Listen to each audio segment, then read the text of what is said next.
Welcome back to the K-Swapped MR2, where today we're going to be filling this giant void with a firewall. Let's get right to work. If I can get out of this thing.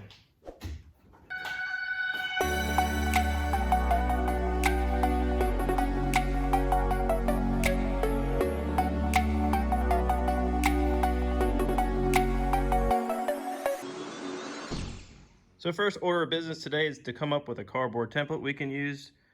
Additionally, there are two wiring harnesses that run along that passenger door and down here at the driver's door, which I had to tuck. I'm going to show you that now. So there are two main wiring harnesses that run to the back of the car. They run along the kick panel of these cars, come up here, and there's an enormous boot that would go through the firewall on both the passenger and driver side. Now to get rid of all that, we just cut the boot off, and I tucked this wiring harness in here by cutting this, I believe it's like 1.5 inch hole. Now we can't leave it that way because it'll chafe the wires, so we're going to just fit that with another boot later. And now we are able to run everything past it behind that wall and out the back. We can remount all this stuff later, but most of it's for just chassis harness. We're not even going to need it because this is going to have its own standalone ECU. Now that we have the wiring out of my way, now we can get back to making a template. Okay, so first we came up with a cardboard template. It's just pretty basic here. Now this is a 80-degree bend on top, and there's a very small 10-degree bend down on the bottom, which will give us the clearance we need for the motor and everything. Now I'm going to take this out of here now, make final measurements so we can get the piece of steel. So as you can see, I've now overlaid my template to the sheet metal. We are using some 16 gauge sheet metal for this process, and we're just going to be tracing around the outside lines of this template, and we'll just cut them out next.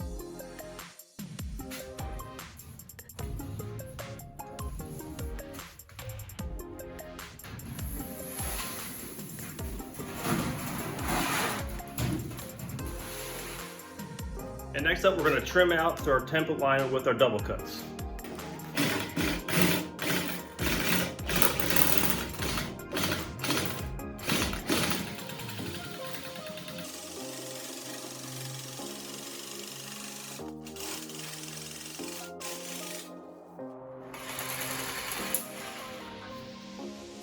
So I have everything all cut out, and as you can see, I made a bunch of extra marks on here.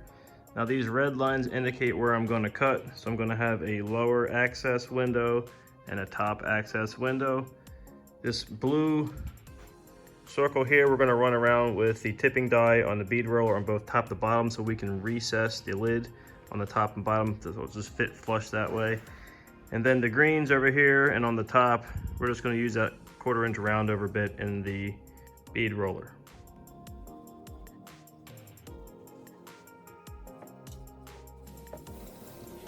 So I just finished making the recess with these tipping dies right here. Now we're going to switch out to these round over dies. It's going to make a round groove. This will just be on the sides. Okay, so I finally got this thing all bent up and my windows cut out. Now it's time to bead roll the actual cover for the front access panel.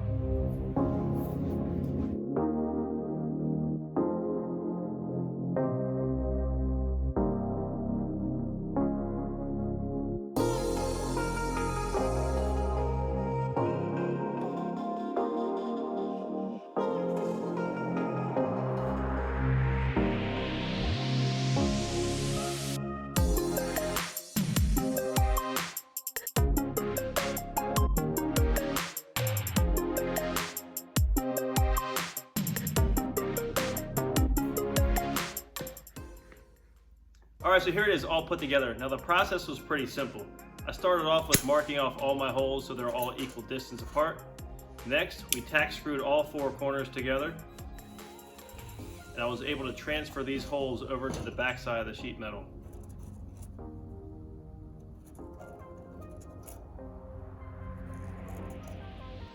After marking these holes, I was able to take this panel off, punch all the holes out.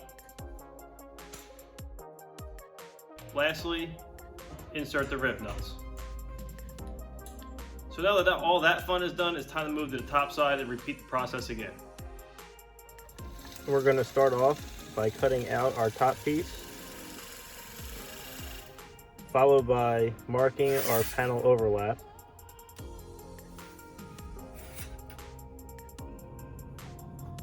We're going to move over to our artwork now, where I'm using 2 different paper templates, just so I'm not sketching on the sheet metal.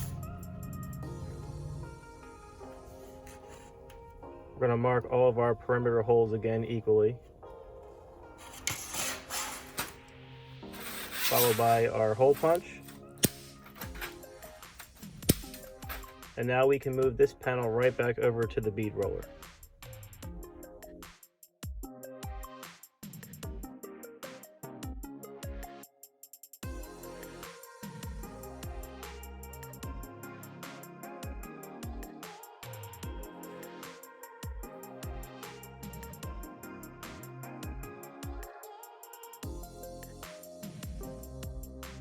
And so if you haven't been able to point out already, I had to change the design of my bead rolling to a simpler design due to the limitations of this Harbor Freight machine. Additionally, I'm using an Eastwood tipping die to make these bends. I'll have a link in the description below. After all the bead rolling is done, it is time to repeat the mounting process. Now that all that work is done, it's finally time to go do our first test fit.